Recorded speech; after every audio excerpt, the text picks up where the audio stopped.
करौली में मदन मोहन जी के मंदिर में झाड़ू का काम करते थे।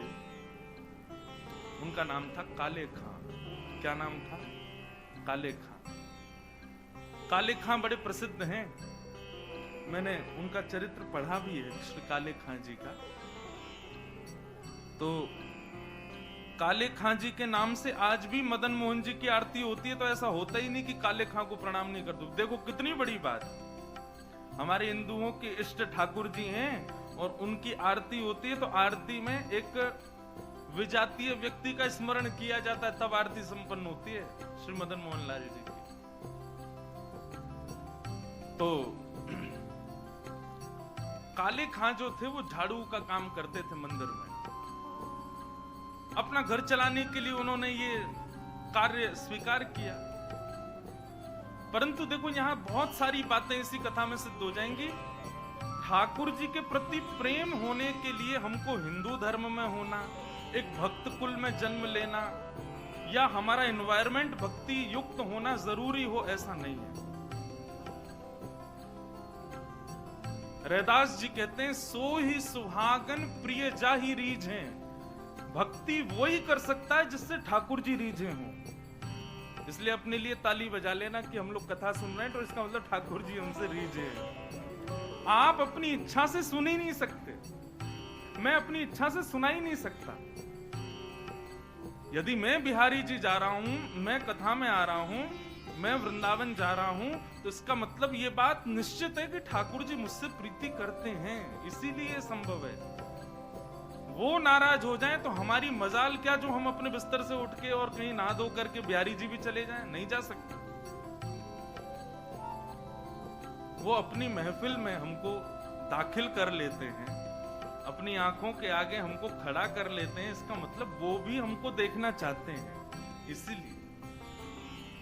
तो काले खां एक विजातीय व्यक्ति, हिंदू भी नहीं था, केवल अपने घर को चलाने के लिए झाड़ू का काम करता था मंदिर के पास। इसी बहाने उसको कभी कभी मदन मोहन जी दिख जाते थे।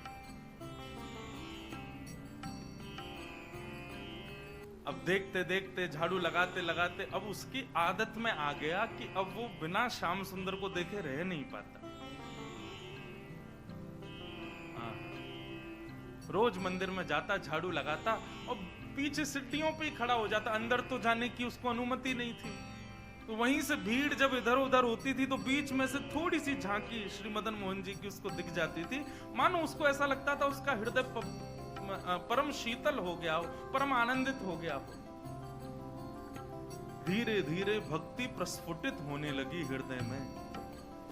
अब तो ये स्थिति हो गई कि मंगला में पहुंच जाता और शयन करा के ही घर आता था वापस। और इससे परिणाम ये हुआ कि पत्नी जो थी काले खां की, वो बड़ी बरसती थी। परिवार के लोग उसको काफिर बोलते थे। बोले बताओ, जन्मा हमारे कुल में, कभी खुदा को तो याद करता नहीं, वहां पत्थर पूजने चला जाता है, इस प्रकार की बातें बोलते। लेकिन उसको किसी से कोई फर्क नहीं पड़ता। वो तो और आनंदित हो गया जब उसकी पत्नी उसके बिल्कुल विपरीत होती चली गई, तो वो तो और खुश हो गया। बोले बढ़िया है, जो बीच में दोपहर में भोजन करने घर जाता था, अब उसका भी मन नहीं करता मेरा। क्यों? चिक चिक करेगी, लड़ेगी मुझसे, इससे बढ़िया मंदिर में पड़े रहो। अच्छा एक बात कहें, मैं अपनी कथा में कहा करता हूं, हमारे संबंधी यदि अनुकूल हों तो ये बिहारी जी की कृपा, लेकिन हमारे संबंधी यदि प्रतिकूल हों तो ये समझो बिहारी जी की डबल कृपा है। कथा में 3 प्रकार के लोग आते हैं।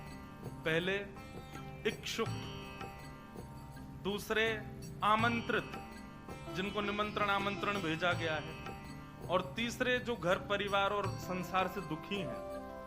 3 प्रकार के लोग कथा में आते हैं। यहाँ हो सकता है एक आध लोग ऐसे बैठे हो, बोले घर जाएंगे तो क्या, कुछ नहीं, सब लड़ेंगे झगड़ेंगे, पीछे पड़े रहे, इससे बड़े कथा में ही बैठे रहो।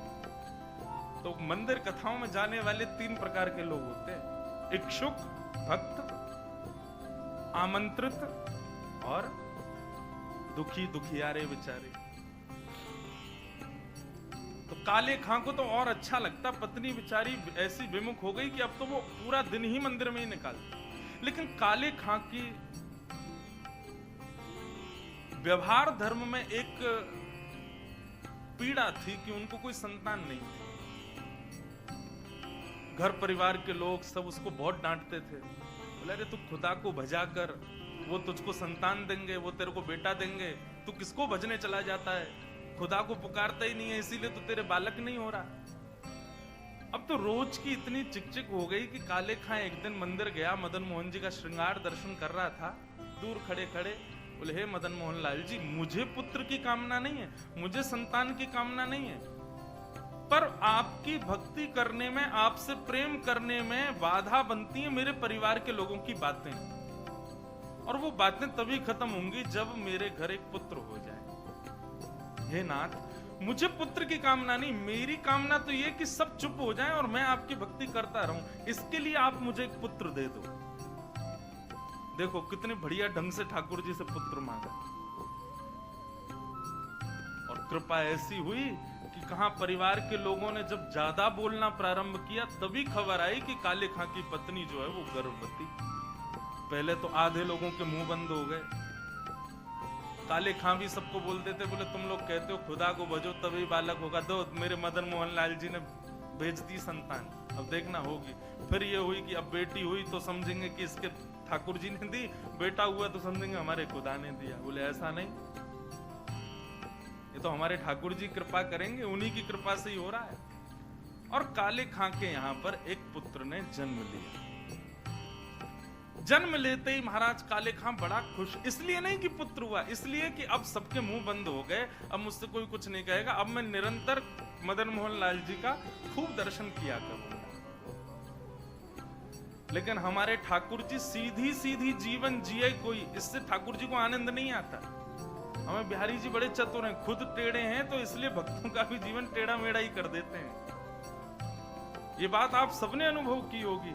जीवन में अगर 10-15 दिन बड़े खुशी खुशी निकल जाएं तो चिंता और बन जाती है, अब पता नहीं क्या होने वाला है, 10 दिन से कुछ हुआ नहीं है मेरे साथ, निश्चित कुछ तो होगा। अब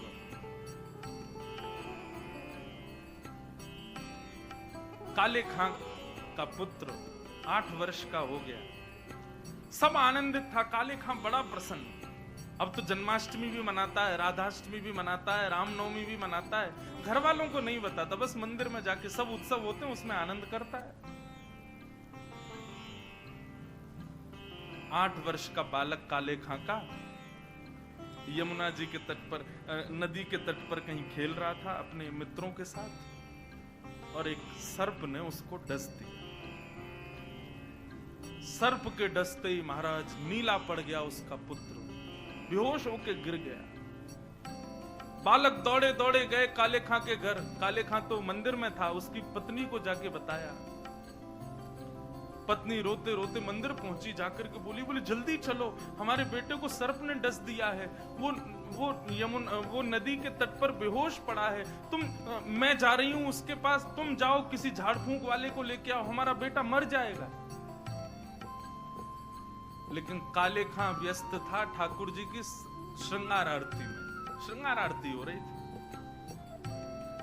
पत्नी इतना बोल करके लौटने लगी, लौट करके उसने पीछे देखा कि आए कि नहीं, तो देखा तो काले खां तो ठाकुर जी को ही देख रहा था। पत्नी जाकर के बरसने लगी, बोले तुमको अभी भी यही दिख रहे हैं? अरे हमारा बेटा मरने वाला है, देरी करोगे, कोई झाड़ फूंक वाला नहीं पहुंचा तो उसकी मृत्यु हो जाएगी। लेकिन काले खां तो अभी भी मदन मोहन जी को ही देख रहे थे। पत्नी ने कहा यदि मेरे पुत्र को कुछ हो गया ना तो फिर देखना मैं क्या करूं, तुम्हें और तुम्हारे इस मदन मोहन को दोनों को देखूंगी। ऐसा कहकर के पत्नी तो चली गई, काले खां वहीं खड़े रहे, नेत्रों से अविरल अश्रुधार बहाने लगे। इसलिए नहीं कि पुत्र को सर्प ने डसा, इसलिए हे मदन मोहन लाल, क्यों आप चैन से नहीं बैठने देते मुझको, क्यों आप चैन से मुझे दर्शन नहीं करने देते? ये सब मुझे पता है आपकी लीलाएं हैं, और ये सब क्यों करते हो ये भी मुझे पता है, मुझे परखने के लिए कि मैं अपनी स्थिति से च्युत तो नहीं हो रहा कहीं। लेकिन मेरा पुत्र दिया आपने था, बचाओगे भी आप ही। और पुनः कहूंगा, इसलिए नहीं कि मेरा पुत्र है, इसलिए कि मैं आपसे दूर ना हो जाऊं, बस मेरे पुत्र को बचा। संध्या आरती के बाद जैसे ही कपाट बंद हुए, काले खां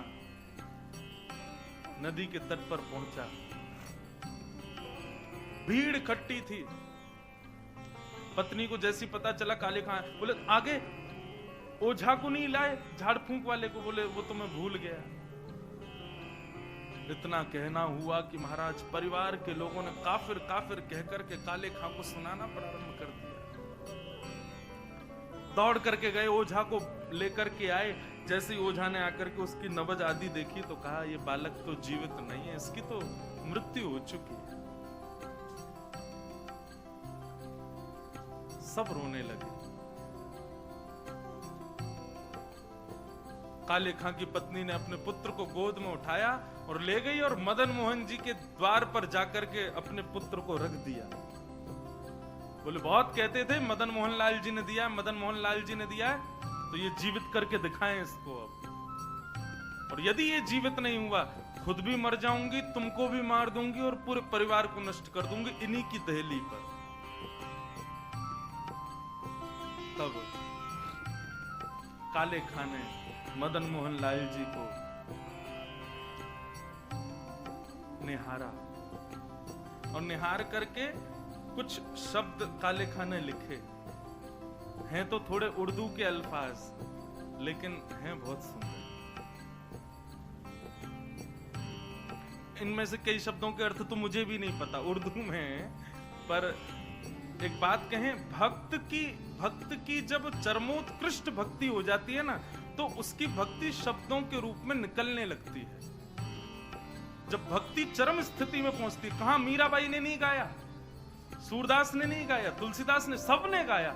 एक बात नोट कर लीजिएगा, जिसने पाया उसने गाया, और जिसने नहीं पाया वो गा नहीं पाया कभी।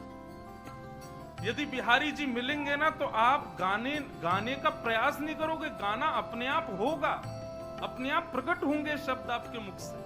अभी हमारी स्थिति क्या है, अभी हम सूरदास के पद गाते हैं, अभी मीराबाई के पद गाते हैं, अपने हमारी कोई निर्माण नहीं है, अपनी हमारी कोई सामर्थ्य नहीं है। पर जिस दिन बिहारी जी मिलेंगे, उस दिन जिह्वा में सामर्थ्य आएगी और आप कुछ ना कुछ गाओगे, ये निश्चित है। जो पाएगा वो गाएगा।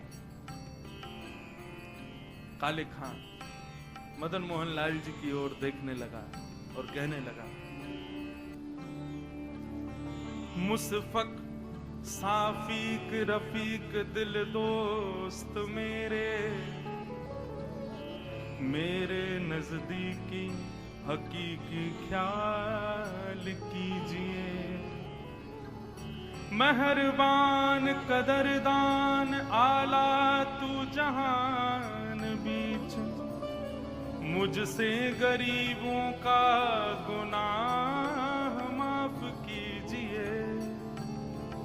काले बेकरार खड़ा तेरे दरबार पे, नंद के कुमार जरा गौर अब कीजिए।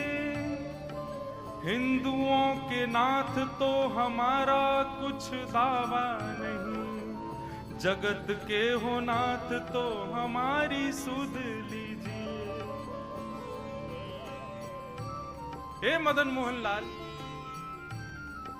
एक द्वार पर खड़ा है तुम्हारे, यदि तुम हिंदुओं के नाथ हो तो हम वापस चले जाएंगे, कोई कृपा मत करना। पर मैंने सुना है लोग आपको जगन्नाथ बुलाते हैं। जगत के हो नाथ, जगत के हो नाथ तो हमारी सुध लीजिए।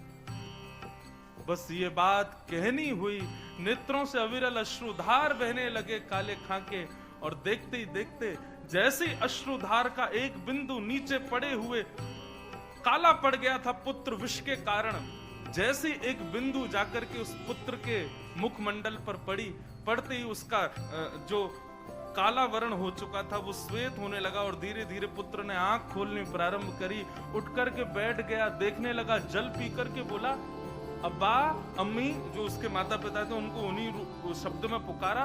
बोले कि वो कहाँ गया? बोले कौन?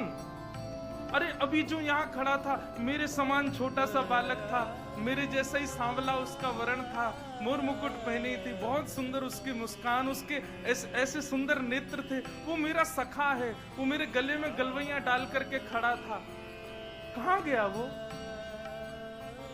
ये भाव देखते ही वहां खड़े जितने लोग थे सबने मदन मोहन लाल जी को दंडवत प्रणाम किया।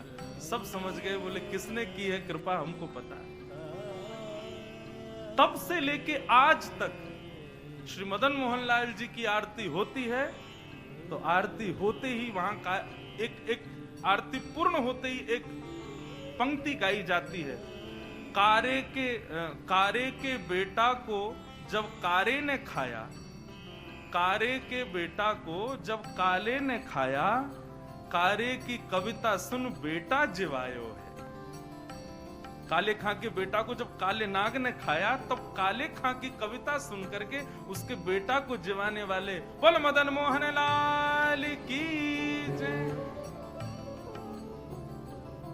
ऐसे श्री मदन मोहन लाल जी, ऐसे हमारे श्री वृंदावन बिहारी लाल, भरतपुर बिहारी लाल। तो ये कथा क्यों सुनाई? हमारे यहाँ प्रायोरिटी पहले बाकी के सारे कामों को और फिर उसके बाद ठाकुर जी को नहीं।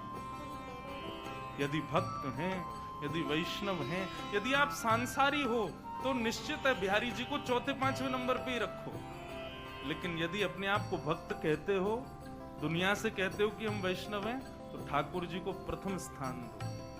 उसके बाद में संसार की कोई स्थिति होनी चाहिए। ये भक्ति का स्वरूप। पहले बिहारी जी से संबंधी वस्तु, पहले बिहारी जी की कथा, पहले बिहारी जी के संबंध की कोई भी क्रिया, उसके बाद कोई और क्रिया। और एक बात और कह दें, सावधानी के रूप में टर्म्स एंड कंडीशंस पहले ही बता दे रहे हैं। आप जिस दिन इस चीज को अपने जीवन में लागू करोगे कि पहले बिहारी जी, उस दिन से परीक्षाएं 4 गुनी बढ़ जाएंगी आपकी। क्योंकि ठाकुर जी फिर चेक करेंगे, अच्छा प्रायोरिटी हमें पहले, ले बेटा अब बता। बस उससे घबराना नहीं। कैसी भी परिस्थिति जीवन में आए, कैसी भी स्थिति, कितने भी भयानक झोंके जीवन में आ जाएं, अपने भक्ति की नींव को आप मजबूत रखना। बस विश्वास बिहारी जी के प्रति प्रबल है तो काले खां का पुत्र मरकर के पुनः जीवित हो सकता है। मीराबाई विष का प्याला पीकर के भी मृत्यु को प्राप्त नहीं कर सकती। गोस्वामी तुलसीदास का पूरा परिवार बिखरने के बाद भी वे मानस की रचना कर सकते हैं। गोस्वामी तुलसीदास जी का कभी चरित्र पढ़िएगा, कितने शत्रु थे उनके, कितनों ने मारने का प्रयास किया, लेकिन गोस्वामी जी का कोई बाल बांका नहीं कर पाया। बस ठाकुर जी विश्वास के लिए परीक्षाएं जरूर लेंगे, चेक करेंगे, देखें तो सही हम प्रथम प्रायोरिटी हैं कि नहीं, हम प्रथम स्थान पर हैं कि नहीं। इसलिए हमारा हाथ जोड़ के निवेदन, जो अपने आप को भक्त कहते हैं, पहले ठाकुर जी को प्रथम स्थान दीजिए, उसके बाद किसी और। और इसी भाव को हृदय में धारण करके कथा सुनिए, सत्संग सुनिए, मंदिर जाइए। प्रथम तो ठाकुर जी हैं, उसके बाद में कोई और।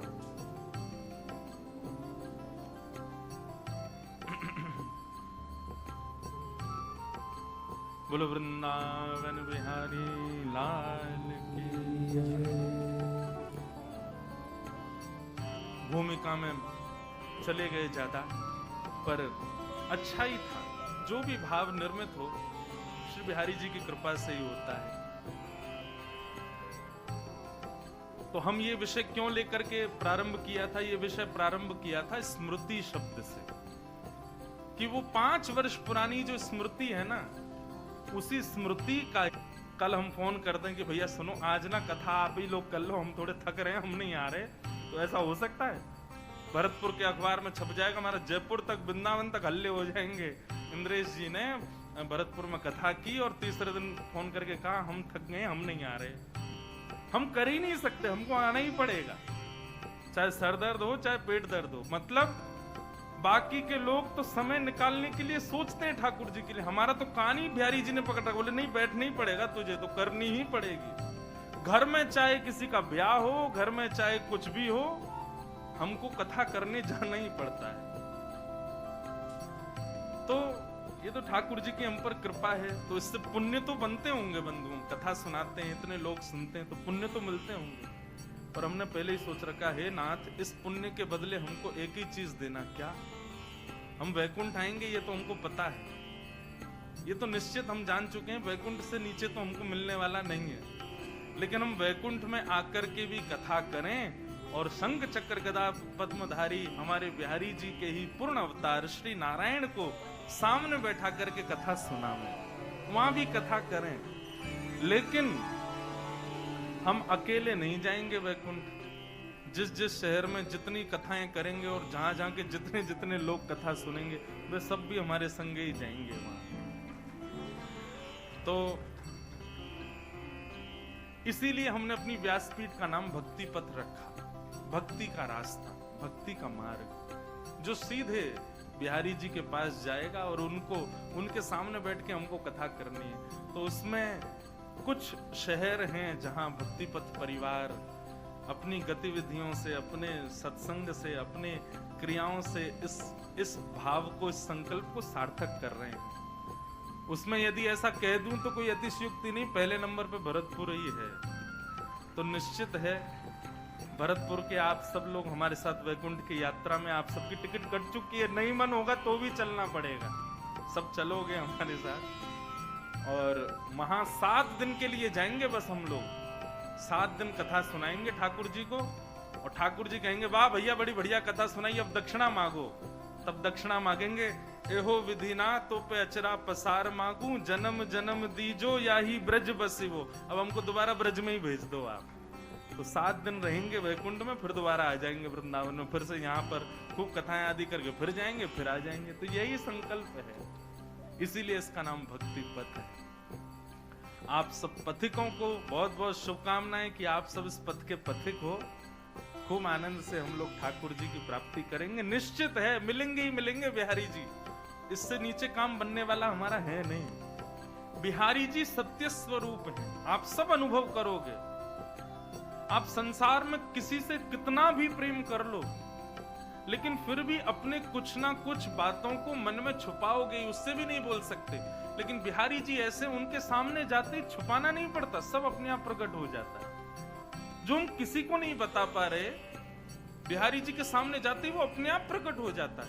चाहे वो हमारी दुख के हों, चाहे वो हमारे सुख के हों, चाहे वो हमारे द्वारा किए गए पाप हों, चाहे वो हमारी पीड़ाएं हों, बिहारी जी के सन्मुख आते ही सब अपने आप प्रकट हो जाती हैं। इसलिए वो सत्य है। संसार में कई लोगों से हमारे ऐसे संबंध होते हैं कि उससे हम अपने सारी हृदय की बात कह देते हैं। वो हमारे सगे भाई बहन भी हो सकते हैं, या चाचा ताऊ के बच्चे भी हो सकते हैं, हमारे पड़ोसी भी हो सकते हैं, हमारे मित्र भी हो सकते हैं। परंतु बंधुओं, ठाकुर जी ऐसे हैं कि उनसे आप वह भी बोल सकते हो जो आप किसी से नहीं बोलते। और बोल सकते हो नहीं, बोलते ही हो। व्यक्ति पाप कर ले, सबसे छुपा लेगा, लेकिन ठाकुर जी से नहीं छुपा पाता। चोर भी यदि कभी मंदिर में जाता है ना, तो बिहारी जी से कहता होगा, हे बिहारी जी, आगे वाली की चैन काट रहा हूं मैं, क्षमा कर देना। आज भी हमने सुना कि कथा में 2-3 माताओं के कुछ चैन वैन कट गए। इसलिए भैया यहाँ तो भक्ति का गहना पहन के आओ, उसको कोई चोरी कर ही नहीं पाएगा। सांसारिक गहने घर ही छोड़ के आई हूँ, क्योंकि यहाँ पर भी बहुत सारे लोग बिहारी जी से प्रार्थना इसीलिए करके आ रहे होंगे कि हे बिहारी जी कृपा करना वो महंगी वाली चेन पहन के आवे ताकि हम काट सकें। बिहारी जी बेचारे सब के हैं, कहो तो उसकी सुन लें। इसलिए आप लोग अपनी चतुराई से आओ, थोड़ा सावधानी रखो इस बात में भी। तो भगवान सत्य है, उनके सामने सबका सत्य प्रकट हो जाता है। इस बात का प्रमाण देती है महाभारत की एक कथा। कौरवों के पिताजी का नाम क्या है? धृतराष्ट्र। धृतराष्ट्र का एक श्लोक है महाभारत में, वो वहां कहते हैं, जानामि धर्मं न च मे प्रवृत्ति, जानाम्य धर्मं न च मे निवृत्ति। धृतराष्ट्र कहते हैं, मैं जानता हूं कि धर्म क्या है, लेकिन जानते हुए भी पता नहीं क्यों मेरा मन ही नहीं होता करने का। और मैं ये भी जानता हूं कि मैं और मेरे पुत्र जो कर रहे हैं ये अधर्म है, लेकिन ये जानते हुए भी पता नहीं क्यों मैं ना तो उनको रोक पा रहा हूं ना खुद रोक पा रहा हूं। मतलब व्यक्ति को पता है कि सही क्या है और गलत क्या है, लेकिन फिर भी वो गलत करता है। ऐसा हो ही नहीं सकता कि उसको पता नहीं था कि ये गलत है। सबको पता होता है कि हम गलत कर रहे हैं, हम अपराध कर रहे हैं, हम पाप कर रहे हैं, सबको पता होता है ये, लेकिन फिर भी हम करते हैं। तो अपराध करते हैं जानते हुए भी कि ये अपराध है, जानते हुए भी हम कर देते हैं। क्यों? हम 2 मिनट के लिए ऐसा विचार कर लेते, ठाकुर जी क्षमा करना, क्या करें, मजबूरी है, करना पड़ेगा। तो हमें ये बात तो पता है कि ठाकुर जी को पता है कि हमने ऐसा किया है, हमसे ऐसी वस्तु हो गई है, हमसे ऐसी क्रिया हो गई है। ठाकुर जी सत्य हैं, उनको सब पता है, उनसे कुछ छुपा नहीं है। सत्य। भगवान का दूसरा स्वरूप है चैतन्य। बंधुओं, ठाकुर जी को कभी भी जड़ मत समझना। ये एक भक्ति में अपराध है कि ठाकुर जी को हम जड़ समझें। ये तो मूर्ति है, कुछ भी पहना दो, कुछ भी खिला दो, कैसे भी रख दो, नहीं, वो चैतन्य है, साक्षात चैतन्य। उनके प्रति चैतन्य का भाव रखना ही पड़ेगा, तभी आपकी भक्ति आगे को अग्रसित होगी। आप केवल ये भाव रखोगे ये तो मूर्ति है बस, आप भक्ति में कभी उस वस्तु, उस श्रेणी से कभी आगे नहीं बढ़ पाओगे। उनके प्रति चैतन्य भाव रखना ही पड़ेगा। हमारे वृंदावन के राधा रमन लाल जी का कभी दर्शन करो आकर के, आपको अनुभव होगा। जिस दिन राधा रमन लाल जी बड़े प्रसन्न होते हैं, अपनी पोशाक से, अपनी सेवा से या किसी भी भाव से प्रसन्न होते हैं, तो उस दिन उनके 3-4 दतुइयां दिखाई देती हैं। कोई गौर से अगर देखे दूरबीन से या फिर फोटो खींच ले, और यदि अभी जैसे गर्मियों के समय में शाम को लगभग हर मंदिर के ठाकुर जी बाहर आ जाते हैं, बाहर आकर के सबको दर्शन देते हैं। आप कभी गौर से देखना, राधा रमन लाल जी जिस दिन बड़े प्रसन्न होते हैं ना, उस दिन उनके दांत दिखाई देते हैं, 3-4 दांत दिखते हैं। क्यों? क्योंकि वो जड़ नहीं है, वो चैतन्य है। उनको जड़ समझने की भूल भी मत कीजिएगा। हमारे श्री गोवर्धन नाथ, ऐसे ठाकुर जी तो पूरे विश्व में ही नहीं है। क्यों? सारे मंदिरों में अपरस का भाव है, किसी को भी प्रवेश नहीं कर सकता कोई, लेकिन एकमात्र हमारे गोवर्धन नाथ जी ऐसे, यहाँ कोई भी चले जाओ, सबको अधिकार है, सब अंदर चले जाओ, सब गिरिराज जी को गले लगा लो। अच्छा देखो, एक बात और बताएं, ब्रजवासियों को अधिकार है कि जब श्री गोवर्धन जाएं तो किसी गोवर्धन शिला का भले ही अभिषेक ना करें, भले ही इत्र ना लगाएं, भले ही भोग ना लगाएं, लेकिन गले से जरूर लगा के आया करो, क्योंकि ये संबंध हमारा ठाकुर जी ने बनवाया था गिरिराज जी के साथ। और एक और बात बताएं, गिरिराज जी में जितनी भी शिलाएं, गिरिराज जी से जो अलग शिलाएं दिखाई देती हैं, जो गिरिराज जी पर लेटी हुई हैं, ये सब अनन्य ब्रजवासी ही शिला बनकर के गिरिराज जी को माने आलिंगन कर रहे हैं, अपने हृदय से लगा रहे हैं। हमारे गिरिराज जी को आलिंगन जरूर किया करो, श्री गोवर्धन नाथ जी। तो भगवान चैतन्य है, वो जड़ नहीं है, जड़ कभी नहीं मानना उनको। आप जिस दिन ये भाव रखोगे कि ये जड़ हैं, आपसे उसी दिन से अपराध बनने प्रारंभ हो जाएंगे। सेवा में अपराध, भोग में अपराध, भक्ति में अपराध, उसी दिन से अपराध बनने लग जाएंगे। इसलिए आप उनको चैतन्य समझो। चैतन्य समझोगे, चैतन्य मानोगे। अच्छा, चैतन्य मानने का मतलब एक और सुन लीजिए, इसका मतलब ये भी नहीं कि आप ठाकुर जी को सब जगह संगी लेके चलो, दलिया में कहीं भी ले जा रहे हैं, कहीं का समय। इस समय ठाकुर जी गौचारण में ही होते हैं, अपने ग्वाल बालों के संग होते हैं। इसी भाव से हम कथा में आते हैं कि ठाकुर जी तो गैया चरावे गए, हम कथा करवे चले जाएंगे, शाम को जब जाएंगे तब तक ठाकुर जी आ जाएंगे। ये भाव बंधुओं कब प्रकट होंगे? जब आप अपने ठाकुर जी को जड़ ना समझ के चैतन्य समझो।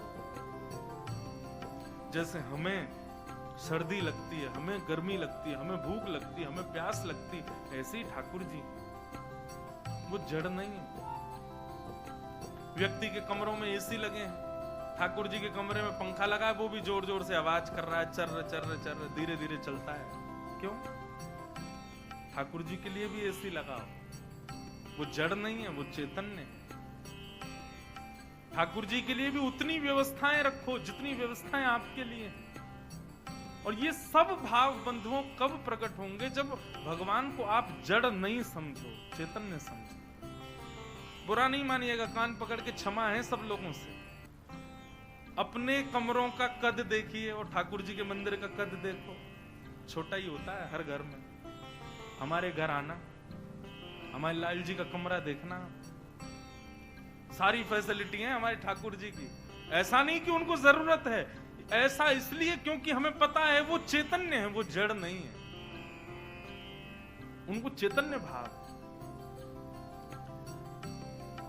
पता चली महाराज 7 दिन में ऐसे हो गए आप लोग, कईयों ने तो घरों में कंस्ट्रक्शन करवा दिए। तो कमरा खोलो महाराज, बड़े करो, भगवान के कक्ष बड़े बड़े बनाओ। हमारा निवेदन केवल इतना है, जितना संभव हो सके उतना भाव रखो, लेकिन रखो चैतन्य वाला, कि ये चैतन्य है। गर्मी, सर्दी, भूख, प्यास, सोना, उठना, ये सब भाव ये तभी प्रकट होंगे जब ठाकुर जी को चैतन्य मानो। तो भगवान का दूसरा स्वरूप क्या है? चैतन्य। पहला सत्य, दूसरा चित्त यानी चैतन्य, और तीसरा आनंद। जब आप सत उस परमात्मा को चैतन्य मानने लगते